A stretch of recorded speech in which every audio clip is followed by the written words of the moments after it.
Muy buen día. Bienvenidos a Play On, el podcast de Morgan Sports Law. Mi nombre es Mario Flores Chemos, abogado asociado en Morgan Sports Law y seré el anfitrión en nuestro episodio de hoy. Es un placer para mí presentarles a nuestro invitado e invitadas en este quinto episodio de Play On. En primer lugar, contamos con la presencia de Gemma Barras. Gemma es abogada de profesión y actualmente se desempeña como jefa de los servicios jurídicos del Rayo Vallecano de Madrid, en donde ha militado desde el año 2006. Asimismo, nos acompaña Patricia Rodríguez. Patricia es licenciada en Administración y Dirección de Empresas y cuenta con un máster en Gestión Internacional por la IST de París. Luego de pasar 9 años en PricewaterhouseCoopers y un periodo como directora general en el Eibar, Patricia es actualmente consejera y directora general del Elche, el cual, no está de más decir, acaba de ascender a la Liga. Por último, es un placer presentar a Marco Amezcua, asesor jurídico senior del Departamento de Fútbol Profesional de la FIFA. Marco se unió a FIFA en septiembre del 2014, donde ha desempeñado funciones de asesor jurídico y jefe de grupo en el Departamento del Estatuto del Jugador, antes de asumir su rol actual. Previamente, Marco trabajó en México en una firma transnacional en el área del deporte y la propiedad intelectual. Bienvenidos Marco, Gemma y Patricia a Play On. En este episodio de Play On, discutiremos las prohibiciones contenidas en el artículo 18 bis y 18 ter del Reglamento sobre el Estatuto y la Transferencia de Jugadores de la FIFA, conocidas como las prohibiciones TPI y TPO, y el impacto que estas tienen en las relaciones entre clubes, en particular al negociar y concluir acuerdos de transferencia. A manera de introducción, y para la referencia a nuestra audiencia, me gustaría brevemente recordar el texto de estas disposiciones. El artículo 18 bis establece que ningún club concertará un contrato que permita al o los clubes contrarios y viceversa o a terceros asumir una posición por la cual puedan influir en asuntos laborales y sobre transferencias relacionadas con la independencia, la política o la actuación de los equipos del club. Por su parte, el artículo 18 ter establece que ningún club o jugador podrá firmar un contrato con un tercero que conceda a dicho tercero el derecho de participar parcial o totalmente del valor de un futuro traspaso de un jugador de un club a otro, o que le otorgue derechos relacionados con futuros fichajes o con el valor de futuros fichajes. Dicho esto, me gustaría empezar la discusión contigo, Marco. ¿Podrías darnos una breve introducción sobre la historia de ambas disposiciones, así como cuáles son los principales objetivos que persiguen? Sí, claro. Primero que nada, gracias Mario por la oportunidad. Es un placer también saludar a Patricia y a Gemma. Muy brevemente doy básicamente la introducción sobre un poquito la historia y, como mencionas, cuál es la idea de figuras y un poquito los objetivos. Vaya, no es un secreto que el desarrollo exponencial del fútbol nos ha puesto en circunstancias donde a lo mejor no estaba previsto. En este caso, la FIFA se enfrentó a la intrusión de nuevos actores que quedaban fuera de la jurisdicción deportiva y que no necesariamente buscan la mejora del juego de fútbol y más su intención es incrementar sus ganancias penetrando en el mundo de las transferencias del fútbol. Como ustedes lo entienden, debido al rol de la FIFA como órgano regulatorio a nivel mundial, tomando en cuenta que el asunto es particularmente complejo, no se podía tomar una decisión impulsiva e imprudente. En este sentido, la primera intervención fue la prohibición de la influencia de terceros. Como ustedes saben, el caso más famoso es obviamente Carlos Tevez y Javier Mascherano. Para resumirlo muy brevemente, ambas compañías que poseían el 100% de los derechos económicos de ambos jugadores tenían acuerdos con ellos, en donde por medio de estos acuerdos las compañías tenían ciertos derechos, como terminar los contratos de trabajo de los jugadores. Y relacionado con esto, después de su transferencia al West Ham United, el West Ham, debido a estos acuerdos, se veía obligado a transferir a los jugadores si una oferta conveniente llegase. Es por esto que en 2008 la FIFA decidió en primer lugar centrar su atención a la preservación de la autonomía, independencia y poder de decisión del club, el cual no debería de poder ser influenciado por entidades ajenas al fútbol. Esta es la consecuencia de la introducción del 18 bis en el Reglamento del Estatuto y Transferencia de Jugadores de la FIFA. Ahora, evidentemente, con el paso del tiempo es más fácil notarlo, pero incluso en ese momento, después de unos años, lo que se podía apreciar es que el 18 bis no era suficiente para una real ejecución, porque los acuerdos permanecían escondidos y las compañías, fondos de inversión aún quedan fuera de la jurisdicción de la FIFA. En virtud de esto, lo que se hizo fueron diversos análisis, tratando de ser más detallados con los diferentes aspectos de TPO en particular, y enfocados al impacto en el fútbol global, tanto desde un punto de vista económico como de integridad. También, asimismo, lo que se hizo fueron diversas consultas con los grupos allegados del fútbol. La conclusión de estos estudios más las consultas fue que el 18 bis, es decir, la delincuencia, no era suficiente en sí mismo. Es por eso que en el entonces el Comité Ejecutivo de la FIFA, después de confirmar que el artículo 18 bis no era suficiente, lo que hizo fue crear un grupo de trabajo con los grupos de interés del fútbol. La idea era analizar todas las opciones regulatorias posibles y tratar de encontrar la solución más apropiada para enfrentar el problema. Lo que se encontró después de este análisis, más las diversas consultas, más los acuerdos, fue que la solución más apropiada era una prohibición en general del TPO, con un periodo de transición.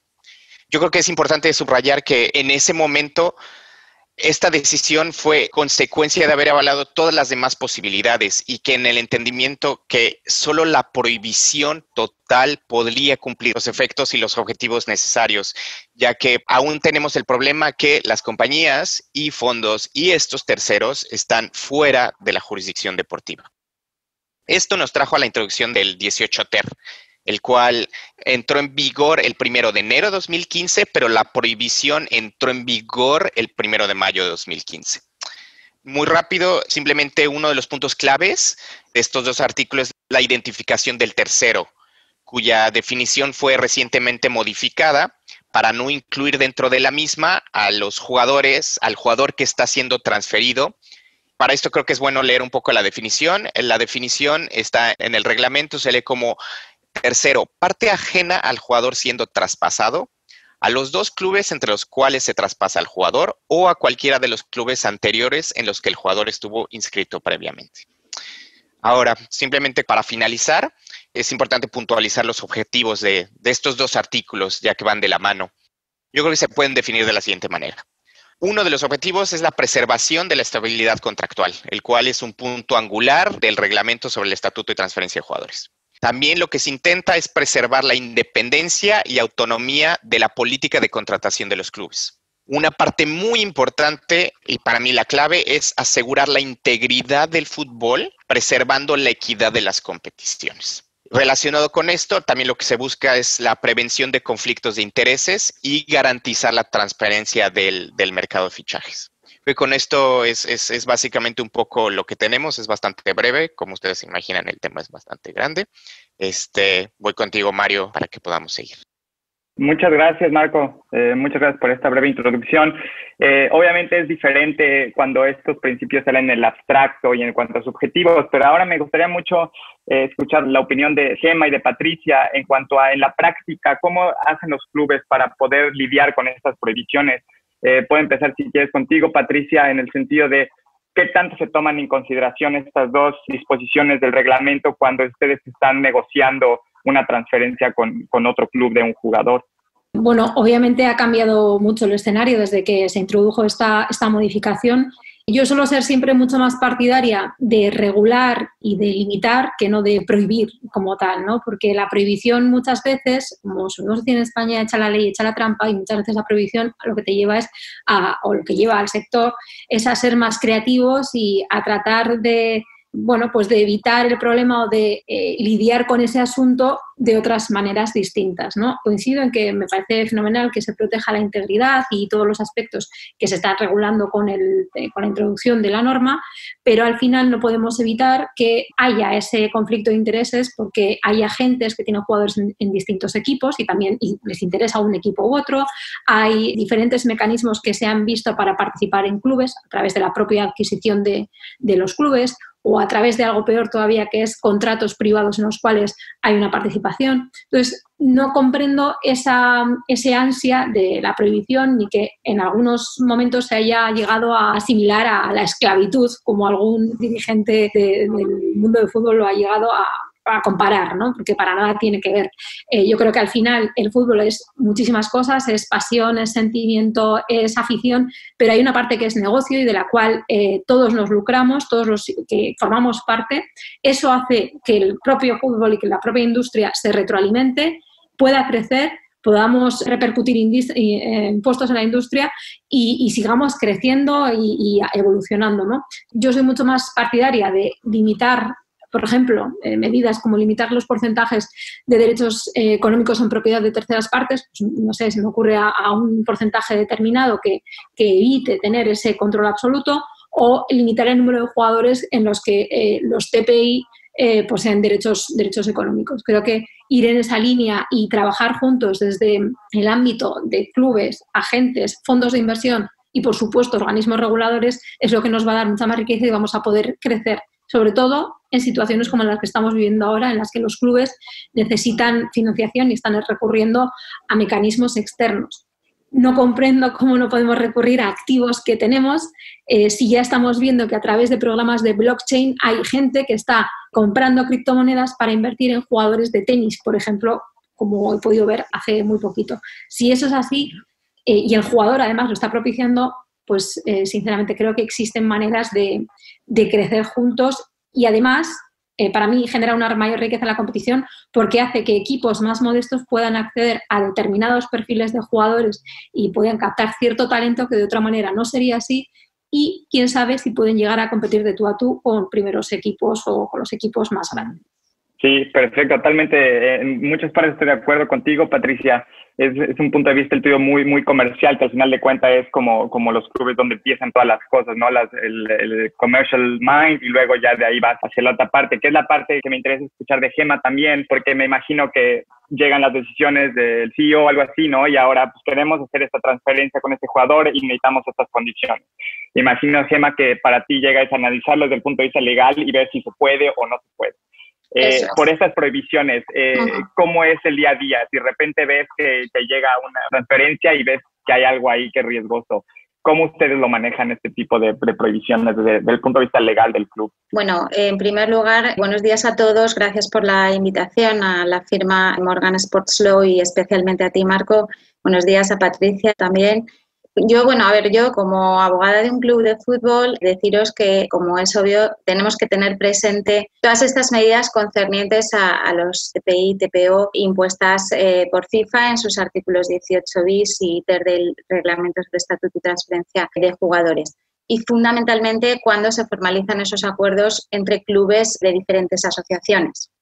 Ocurre, sin embargo, que no siempre durante los procesos de negociaciones en los que los abogados no siempre intervenimos de forma directa o participamos como nos gustaría, sí que se barajan aspectos o cuestiones que a veces pueden resultar dudosos o estar en la línea de lo que establece el reglamento. Por lo que, bueno, obviamente como asesores de estos clubes tenemos la obligación de informar y de alertar sobre todas estas cuestiones, ponerlas sobre la mesa pues para evitar que en un momento dado nuestro club pueda incurrir en un posible incumplimiento. Sí que es verdad que antes de la modificación del reglamento veíamos cómo sobre todo los agentes, sociedades participadas por estos, los típicos fondos de inversión, incluso familiares, ¿no? de aquellos futbolistas que eran más jóvenes o que tenían una proyección no tan clara en el mercado, pues adquirían propiedad de un porcentaje de derechos económicos de esos jugadores con el objetivo de, pues de poder participar en las ganancias o generar un retorno por los eventuales traspasos de estos chicos. Esto, lo cierto además es que, por su parte estos negocios representaban también una importante fuente de financiación para los clubes más modestos. Es el caso del Rayo, ¿no? Del Rayo Vallecano, que ha pasado también apuros económicos. Yo llevo en el club desde el año 2006, yo entré en Segunda B y ciertamente hemos tenido ciertos problemas de liquidez o de solvencia que en ocasiones han podido ver solventados con este tipo de operaciones o de negocios. Estoy un poco de acuerdo con Patricia en lo que dice, en que el cambio del reglamento lo que ha generado también han sido ciertas brechas diferenciales con otros clubes más poderosos, ¿no? O con una mayor capacidad de generar recursos. Yo por eso me uno, ¿no? a esa corriente de opinión que no solo mantiene Patricia, que también ha mantenido la propia Liga Española, ¿no? En cuanto a que lo más conveniente hubiera sido no prohibir, ¿no? esa forma de financiación, sino regularla, limitarla y ejercer un control sobre esas prácticas. Estoy de acuerdo con esas medidas, ¿no? que hablaba Patricia, pues limitar, regular, establecer concretos porcentajes para la adquisición de derechos o el número, ¿no? de jugadores que se pueden contratar en esas circunstancias. pero nunca prohibir, porque al final eso sí que genera en ocasiones un problema para algunos clubes que se ven con ciertas capacidades limitadas, ¿no?, a la hora de competir. Sí, siempre fue el debate entre regular o prohibir. Creo que desde que se habló de la introducción era el principal, las dos corrientes de pensamiento. En ese sentido, creo que igual es importante ver cómo ha cambiado el negocio, ¿no? Porque ahora, por ejemplo, escuchas clubes en Sudamérica que juegan en segunda o tercera división, que únicamente se dedican a transferir jugadores y prestarlos inmediatamente.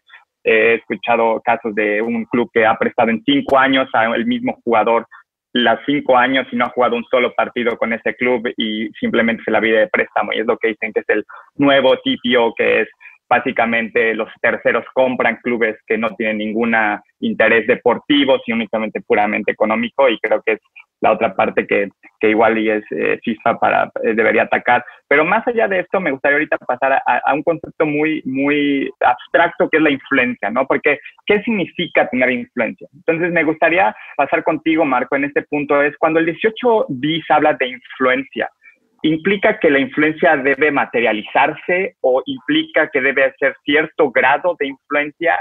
¿O qué pasa si la influencia es únicamente marginal, digamos, sobre un solo jugador que no afecta en realidad las políticas o las decisiones como negocio del club? ¿Qué quiere decir influencia en el 18 bis?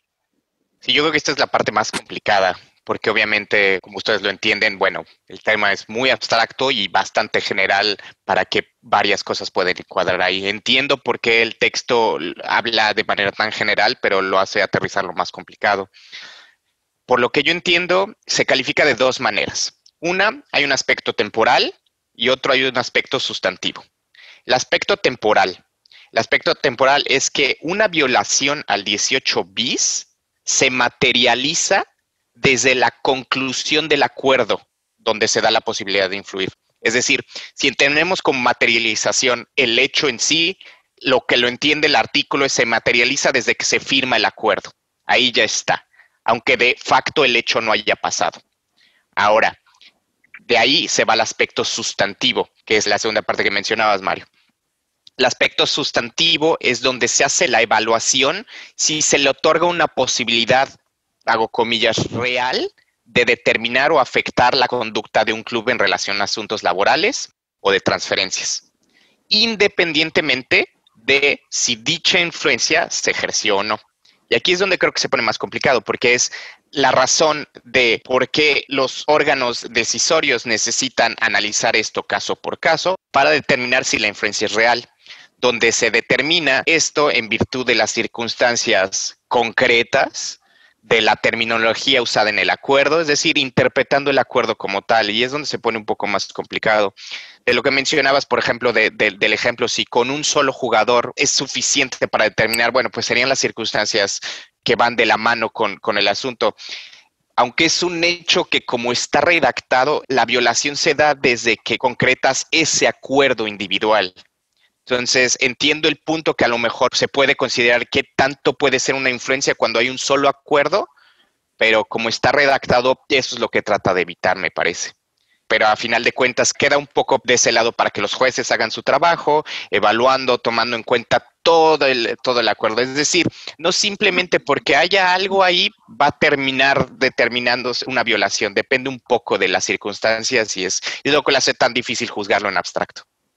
Sí, creo que desde el punto de vista ahora de los clubes, pasando con Gema y Patricia, es muy importante creo que el punto de los préstamos, ¿no? Porque los préstamos generalmente es un club chico prestando o un club grande prestando a un jugador joven, a un chico, y entonces me imagino, obviamente, si estamos hablando de, digamos, el Real Madrid o el Barcelona, ellos van a prestar a jugadores, digamos, al Rayo, al Elche, jugadores jóvenes.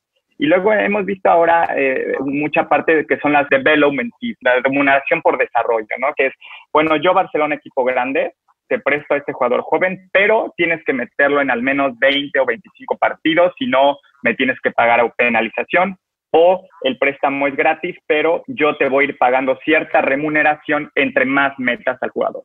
Gema y Patricia, ¿tienen este tipo de préstamos de jugadores jóvenes?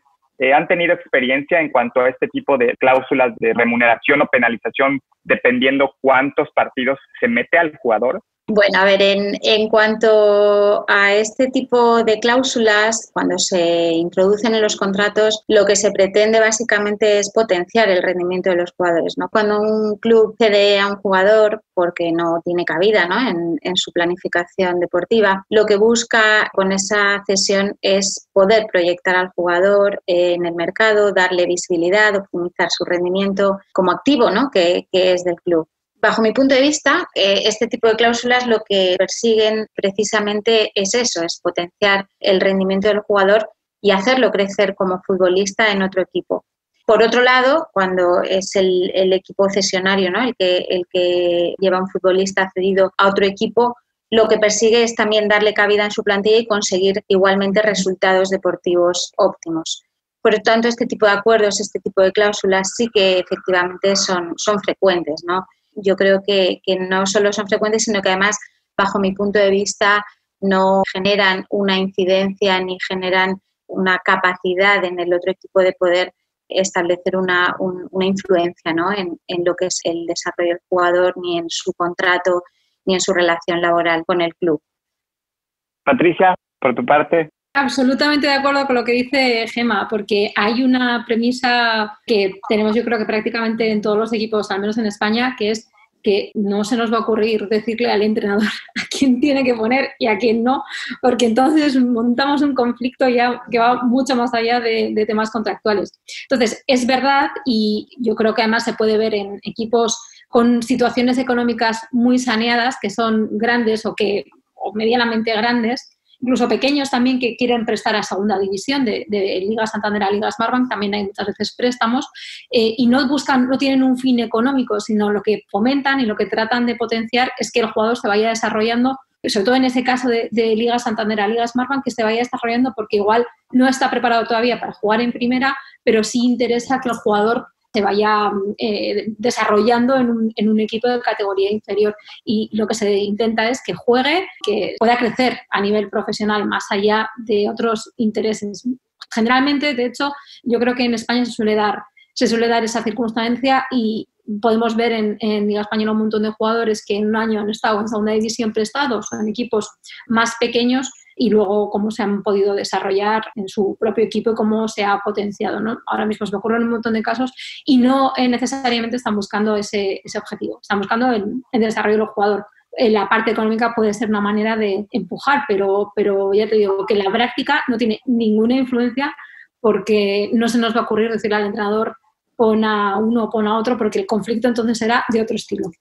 Sí, claro, porque lo que me llama mucho la atención, que igual, bueno, al ver las decisiones de FIFA, pues hay una falta de análisis en la intención de los clubes al firmar este tipo de acuerdos, ¿no? Porque al final de cuentas, si la intención es puramente deportiva, a pesar de que pueda llegar a haber cierto incentivo para los clubes a meter cierto jugador desde un punto de vista económico, igual la verdadera intención es el desarrollo de un jugador y creo que esta intención es realmente legítima, más allá de cualquier tipo de beneficio económico que podría llegar a tener cierto club al meter a cierto jugador. Para mí esa parte se me hace sumamente interesante. Y, por ejemplo, llegamos a este tipo de situaciones en la Premier League, que no sé si Marco nos pueda dar cómo podemos nosotros unir prohibiciones que encontramos, por ejemplo, en la Premier League, donde por un punto regulatorio, un club que cede a un jugador, ese jugador no puede jugar por regulación contra su club anterior. Entonces, yo me imagino que si clubes llegan a este tipo de acuerdos, podría llegar a ser considerada como una violación de TPI, pero ¿cómo une FIFA este tipo de acuerdos con situaciones regulatorias como esta de la Premier League? Sí, creo que ahí tocaste un muy buen punto, porque son dos circunstancias diferentes, ¿no? Es decir, el artículo como tal, el 18 bis, ataca el panorama que trata de cubrir es precisamente acuerdos. En este caso, como bien dices, es un tema regulatorio, por lo cual en principio, al menos para mí, no entraría dentro de la intención que el legislador quiso al introducir 18 bis. Es decir, simplemente por un tema regulatorio uno puede decir, bueno, el club ni siquiera tiene la intención, ¿no? Es a final de cuentas mi competencia nacional, esa división me está obligando, yo no dije nada, yo no tuve que decir nada y supongo que esa es la mayor diferencia. Aunque es cierto que si fueran acuerdos entre dos clubes, es difícil argumentar que no es una interferencia a un asunto de carácter laboral. ¿Cómo se compaginan las dos?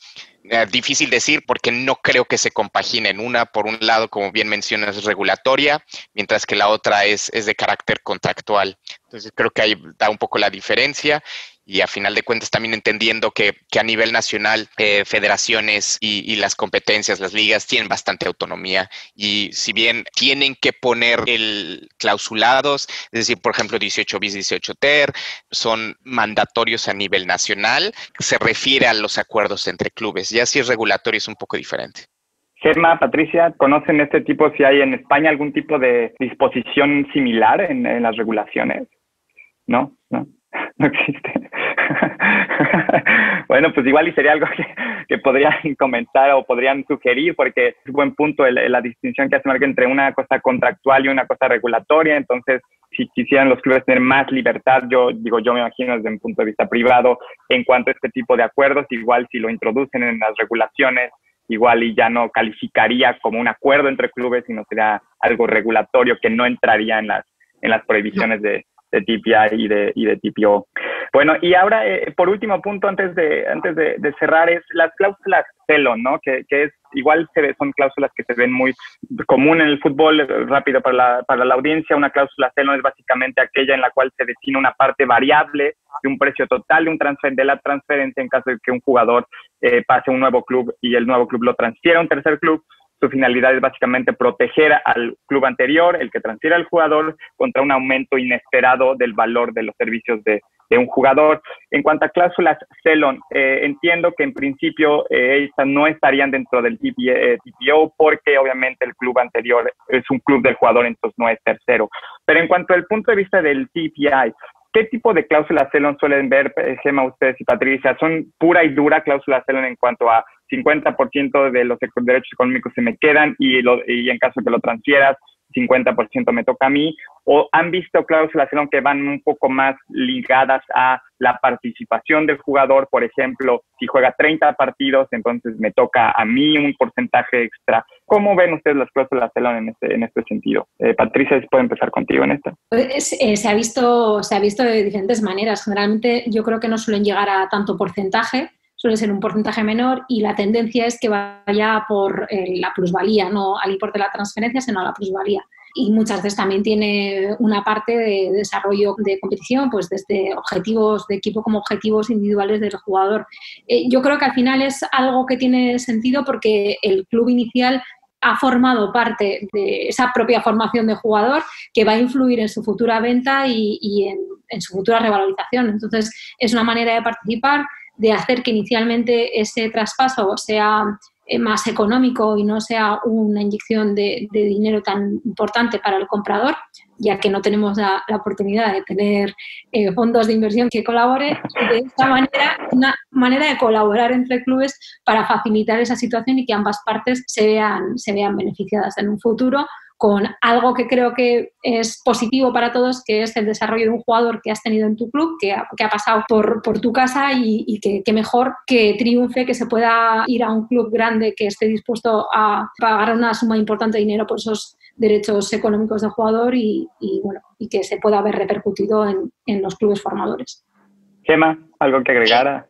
Bueno, sí, es absolutamente frecuente ver cómo en los contratos de transferencia se contemplan, ¿no?, esa posibilidad de reservar un futuro derecho en el sentido de poder participar de un porcentaje. Estoy de acuerdo con Patricia en que esos porcentajes no suelen ser tan altos, no es un 50%. Nosotros realmente en el Rayo Vallecano he visto pocos acuerdos en los que se reserven tanta cantidad de porcentaje.